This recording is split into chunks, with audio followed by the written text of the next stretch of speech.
There are stories the elders refuse to tell unless the night is deep, the moon is high, and every lamp in the room is burning.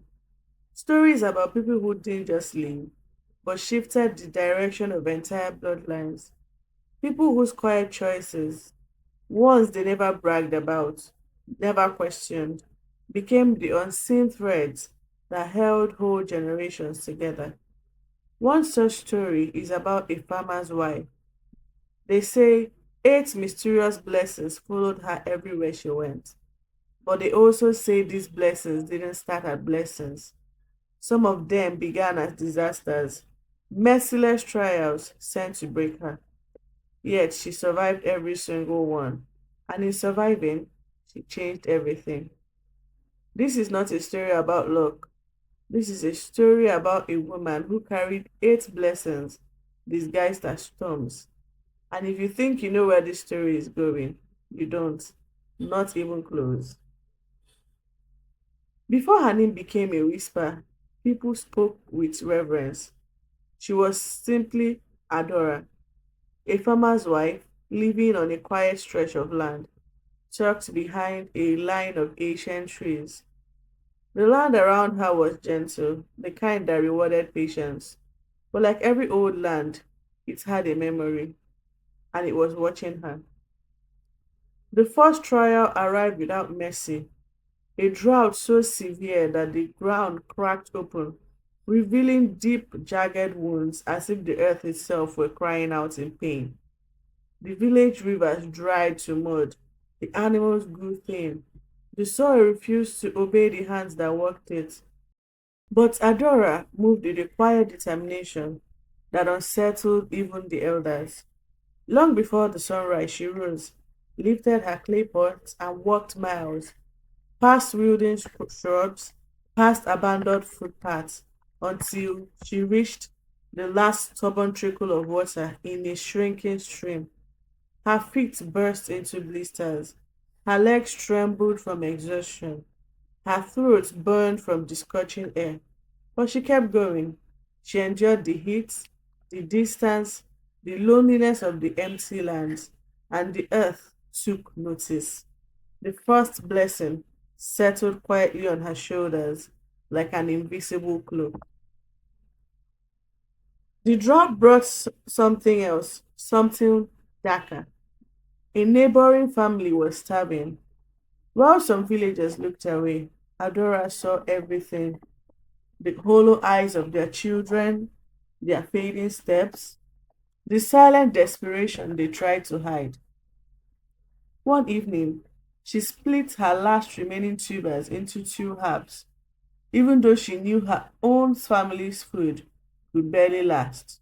She left the other half at the neighbor's doorstep. No words, no witness. Night after night, she did this, risking her own family's survival to support another.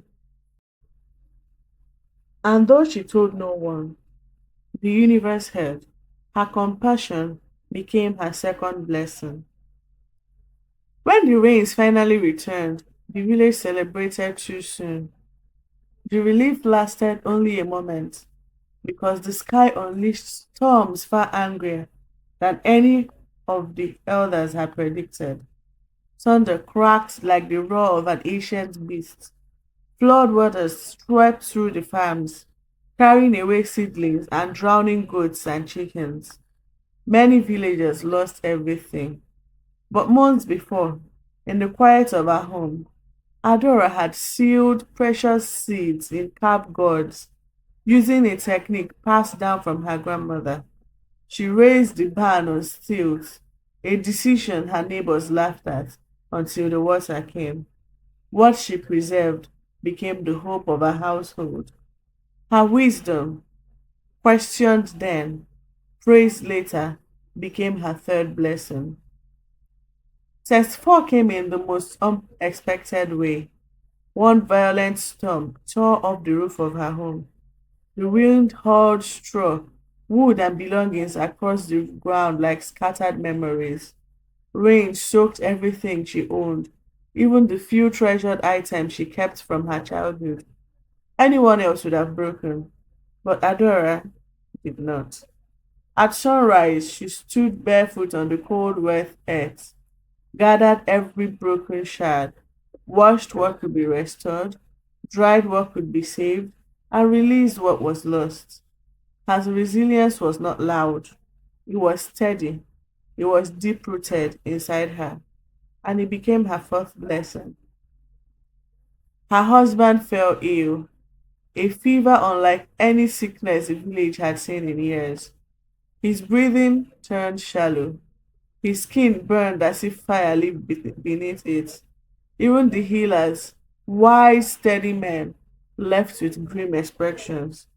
But Adora refused to surrender him to the night. She sat beside him for days, refusing sleep.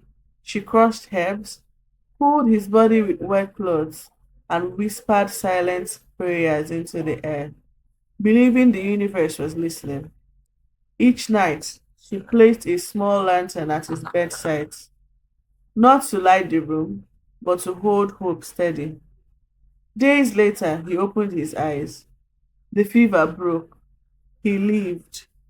Her faith became her fifth blessing. Adora never celebrated herself. She never announced her struggle, never boasted about her strength, never listed her sacrifices. She carried her burdens in silence, not the silence of fear, not the silence of oppression, but the silence of a woman who understood that storms don't need witnesses to count, and that healing does not require applause. In a world that praised noise, her silence became a rare and powerful blessing. The sixth. Time passed. Children grew. Grandchildren arrived.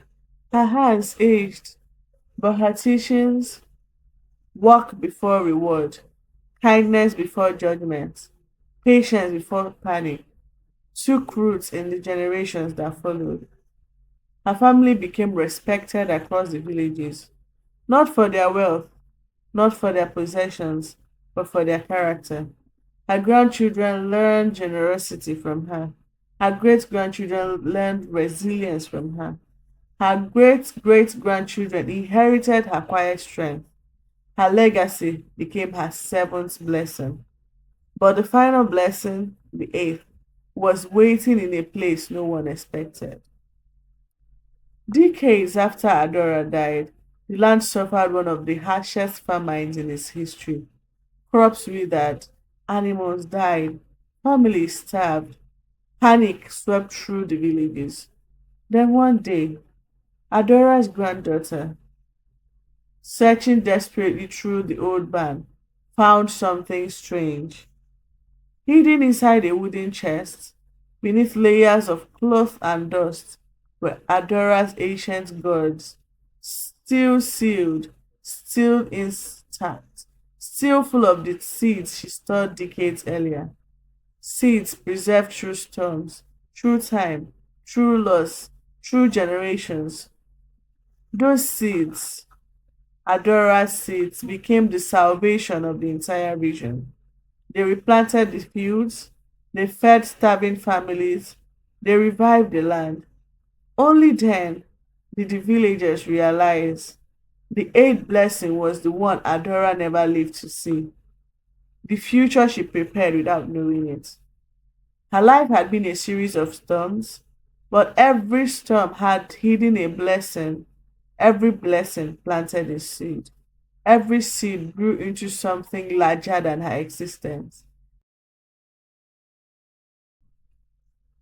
She never knew her whispers to the universe would echo through generations. Adora's story is a reminder. Blessings rarely arrived wrapped in comfort. Sometimes they come disguised as scorching heat, or rising waters, or falling roofs, or illness, or silence. Sometimes blessings look like the storms, but if you can survive them, if you endure like Adora did, you don't just change your own life. You change every life that comes after yours. She was a simple farmer's wife, but she carried eight blessings, not because she wanted them, but because she earned them. and the world is forever different because she lived. If this story touched you even for a moment, then keep its message alive by sharing it. And if you want more powerful emotional stories like this, stories that heal, inspire, and stay with you, don't forget to like this video, subscribe, and turn on your notifications. Thank you for listening. Until the next story, carry your blessings well.